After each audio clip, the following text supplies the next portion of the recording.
Pokemon Go's anniversary is coming up this week, and we're gonna have an event that's going to be the 7th anniversary event in Pokemon Go. So I'm gonna give you the top tips, tricks, and strategies to help you max out. So welcome to the Trainer Club. Here we go.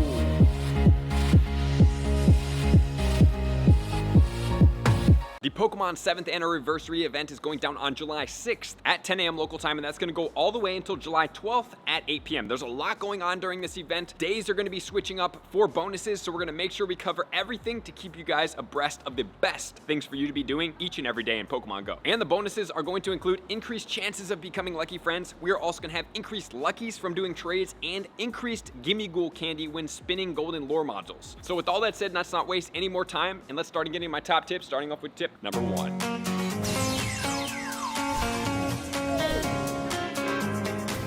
Tip number 1 is going to be all about the event spawns, and then we'll get into the daily spawns as well. As far as the daily spawns, we're going to have Party Hat Squirtle, which can be shiny, which then will finally have an evolution going into War Turtle as well as Blastoise. So if you do have one from previously, you will be able to evolve it. And War Turtle obviously can get a shiny from the evolution, then Blastoise can have a shiny, and Blastoise can spawn in the wild. And it also comes from Mega Raids. More than likely, the Pokemon received from Mega Raids will be the Blastoise with the Party Hat on, which can come in a shiny form, because in the graphic, they did denote that Squirtle and Blastoise have the shiny icons, meaning that you can catch them in the wild with the shiny. The War Turtle, the only way to get it would be through evolution. Okay, so also there is going to be the Cake Hat Pikachu, which is pretty cool. Make sure to get the shiny if you are a unique shiny collector. And then we have Meowth. Meowth is going to come into play on one of the event day spawns, because just remember, Meowth is going to be a Stardust boosted Pokemon. And then we're going to have Ponyta and Togedemaru also spawning in the wild. Togedemaru is not going to have a shiny. Then we're going to have the Galarian Ponyta that does have a shiny, and an Absol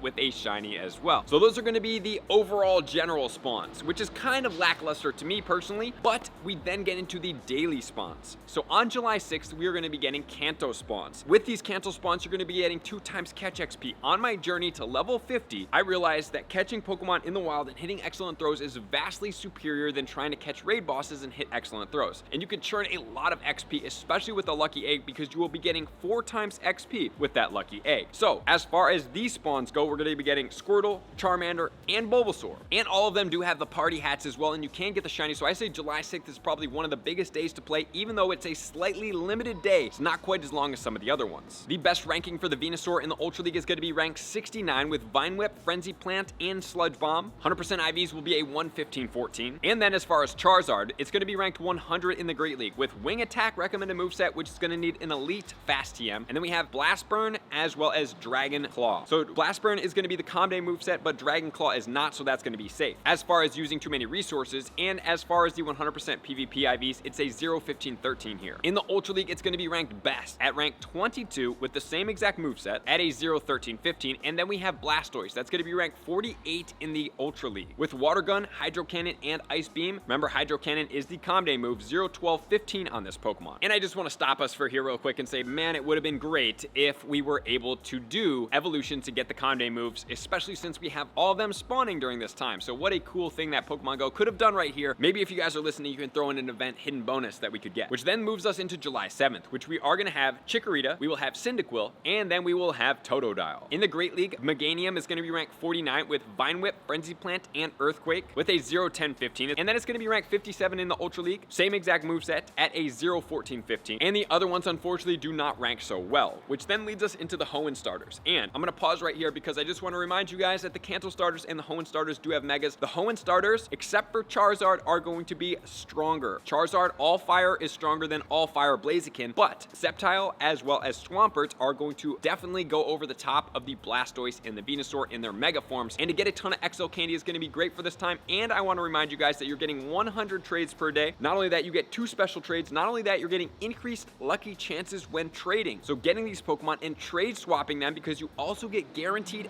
XL candy regardless of the distance for this season. So there's a lot you can do with this with hitting all of your 100 trades per day, and then you can get good quality lucky Pokemon that you can power up for half the Stardust and get some really powerful mega Pokemon going on here. In the Great League, Swampert is going to be ranked 4 with Mudshot, Hydro Cannon, and Earthquake. 100% IV will be a 0-14-14, and then in the Ultra League, it's going to be ranked 10 at a 0-14-13, and then in the Master League, it's going to be ranked 37, one of the most diverse Pokemon for all of the leagues in Pokemon Go. This Pokemon is an absolute beast. And then as far as the Sceptile and Blaziken, unfortunately, they do not rank well, which then leads us into July 9th, which is going to be Turtwig, Chimchar, and Piplup. Unfortunately, none of these Pokemon are going to be in the top 100, although they are very cool looking Pokemon, which then leads us into July 10th, which is going to be Snivy, Oshawott, and Tepig. The one we do want to look out for sure is going to be the Serperior. In the Great League, it's going to be ranked 83 with Vine Whip, Frenzy Plant, and Aerial Ace. 100% IV is going to be a 0, 10, 15, and then in the Ultra League, it's going to be ranked 91. Same exact moveset with XL Candy, 296 to be exact, at a 10, 14, 15. And then let's not forget about Samurott. In the Ultra League, it's actually going to be ranked 50 with Fury Cutter, Hydro Cannon, and Mega Horn. 1, 15, 15 is the 100% IV there, which then leads us to July 11th, which is going to be Chespin, Fennekin, and Froakie. Froakie and the next round of starters, which is going to be on July 12th, are the only ones that are not going to have shinies. But Chespin in Chestnut is also ranked well. In the Great League, it's going to be ranked 56 with Vine Whip, Frenzy Plant, Conde Move, and Superpower. 100% IV will be a 1, 15, 15. In the Ultra League, it's ranked 88 at a 1, 15, 14, and that's going to be the best for that round. And then on July 12th, we are looking at the last round of starters, which are going to be Rowlet, Litten, as well as Poplio. Okay, so for this, Poplio is going to be the best ranked here for any of the leagues, which is going to be Primarina. Primarina is best ranked in the Master League at 87 with Charm, Disarming Voice, and Hydro Pump. The one thing I am going to put a caution to here is that at some point it's going to get Hydro Cannon, and it is going to bump it up in ranks because Hydro Cannon is much better than Hydro Pump, which it has right now. Okay, so those are all the spawns that we have for today. We're going to get into the bonuses starting in tip number 2.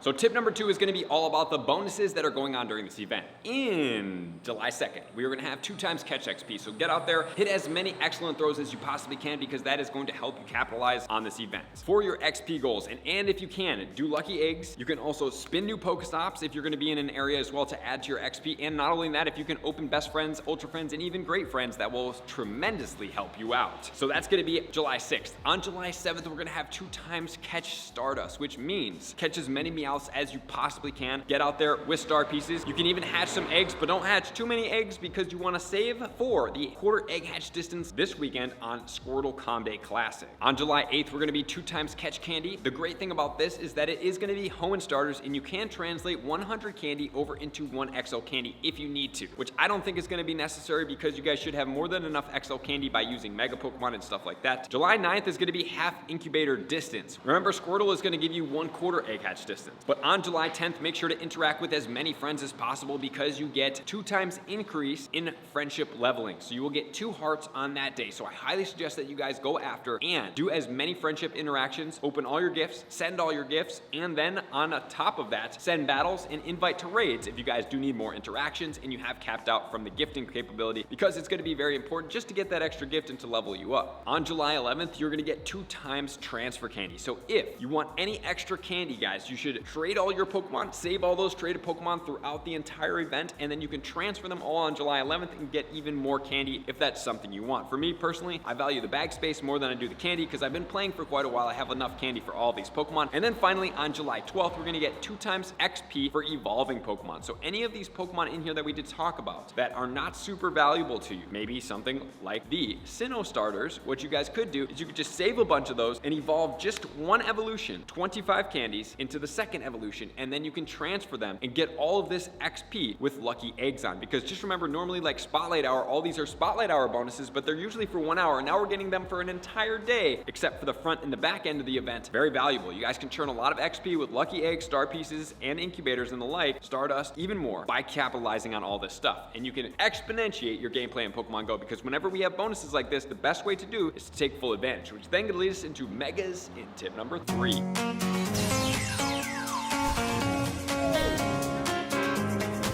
Tip number 3 is going to be talking about first the megas and then the general bonuses overall. Okay, so number 1, we are going to have these Pokemon spawning in the wild. So if you don't want any starter XL candy increase, we have 2 options that I really see as the best here. Number 1 option is to go after water, or you can go after grass and fire. How do you do that? Through Primal. Primal Groudon is going to be boosting XL candy for ground, fire, and grass. So you have 3 options with that one. 2 of them are going to affect the starters. If you do want the water, which is very valuable for the Mega Swampert, you are going to want to use a water mega that you do have at a mega level 3. Okay, so those are the two options that you guys do have there. And then let's talk about the event bonuses. You have an increased chance of becoming lucky friends. So opening as many gifts as possible is very important, but not even that. Interacting every single day is going to be very important because you obviously only have a certain amount of people that are going to open gifts, a certain amount of people that can receive gifts, and then a certain amount of gifts that you can open, but you can battle with people and go even further than that, inviting to raids and so forth. So I highly suggest you do as many interactions as you possibly can on each and every day because you can get lucky friends easier. Number one. Number two, you have increased luckies coming from trades, meaning any of these starters that we did talk about, especially the Hoenn starters for the megas. I highly suggest you guys have as many of those as possible. Even if you save all of the Hoenn starters and trade them on the next days and the next days and the next days until the end of the events goes after July 9th, you can do that because those are the most valuable, highest CP Pokemon except for Primarina, but Popplio does not spawn until the last day of the event. And then finally, there's increased Gimme Ghoul gold coming from Golden Lures. So if you have the ability to do a Golden Lure party, not only will you be able to get increased items from all of those lures, you're going to be able to get more Gimme Ghoul coins at a much faster rate. So that's going to be very positive for you. Okay, so now let's talk about the raid bosses. In tier 1, we are going to get the Kanto starters. They are going to be Bulbasaur, Charmander, Squirtle, all with the party hats, and the K-Cat Pikachu. In the tier 3 raids, we're going to have Lapras, Magneton, Snorlax, Celio, as well as Flareon. And then finally in the tier 5 raids, if you guys do want the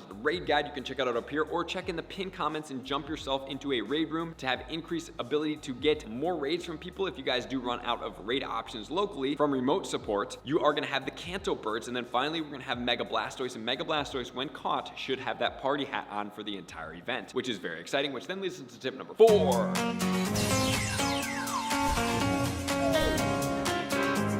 Tip number 5 will be all about the field research going on during this event. So let's check out the field research, then we'll check out more research, and we'll wrap up the video. Spin 7 Pokestops or gyms will be one of the Kanto starters. And if you guys do want the 100% IVs, you can just go ahead and pause the screen here and check it out. Use 7 berries to help catch Pokemon will be one of the Johto starters. Take 7 snapshots of wild Pokemon, very valuable task right here, is going to be one of the Hoenn starters. Earn 7 hearts with your buddies can be one of the Sinnoh Pokemon. Make 7 curveball throws, could be either Snivy, Tepig, or Oshawott. Send 7 gifts and add a sticker to each. Not a big fan here, but you could get Chespin, Fennekin, or Froakie. Catch 7 different species of Pokemon, could be either Rowlet, Litten, or Popplio. Catch 7 Pokemon, could be either 10 Pokeballs, 5 Great Balls, or 2 Ultra Balls. Make 7 nice throws, could be one of the Megas, Kanto or Hoenn. Mega Energy in the quantities of 25, which is fantastic. Then we have the $2 research quest line that can get you catch 77 Pokemon for 1 incubator. We have use 77 berries for a Rocket Radar, hatch 7 eggs for a lucky egg, earn 7 candies walking your buddy for a Poffin, evolve 7 Pokemon for an incense, earn 7777 XP for a premium battle pass, earn 7,777 Stardust for a star piece. You're going to get 1 super incubator and striped party hat Pikachu and 77,777 XP. And then we have the all-in-one exclusive research. This one will take a little bit of time. Earn the Platinum Kanto medal for 51 Ultra Balls, send 151 gifts for a Poffin, make 151 great throws for 1,500 Stardust for 5,100 XP, a premium battle pass, and 1,500 Stardust. Then catch Pokemon 30 days in a row, so this will be a 30-day task lock right here for 51 Ultra Balls. Catch 151 different species of Pokemon, which can be obviously outside of just the Kanto, and that's going to give you a Glacial Lure module. Then we have to catch 30 of every type of Pokemon for 5,100 XP, 3 rare candies, and 1,500 Stardust. Then you have to reach level 40 in stage number 3 for 4,000 Stardust, spin 151 Pokestops for 3 Rocket Radars, complete 151 field research tasks for 3 super incubators, walk 151 kilometers for 151 Ultra Balls, catch 1,510 Pokemon. Wow, that's a lot right there. Nice. For a incense, and then we're going to get 1 star piece, a Mew encounter that's going to be shiny guaranteed, and a lucky egg, and then you will claim rewards, and then you're going to be getting 3 TMs, 20 Mew candy, and the shiny Mew shirt. And just remember, the Mew 100% IV will be $13.99. Alrighty guys, so that's going to be everything that we have in Pokemon Go going for the July event, the Pokemon Go celebration. 7 years. Wow, this is crazy. I can't believe I've been consistently playing this game for 7 years without really taking too much of a break, and I've been blessed that I've been able to make content for you guys and connect with people all around the globe. So thank you guys for being here as always. Good luck out there. Play the event fully. There's a lot of great bonuses going on. To all of my likers, commenters, subscribers, Patreon members, everybody takes your support, subscription, and participation to the next level. I'm going to see you guys out on the next video. Peace.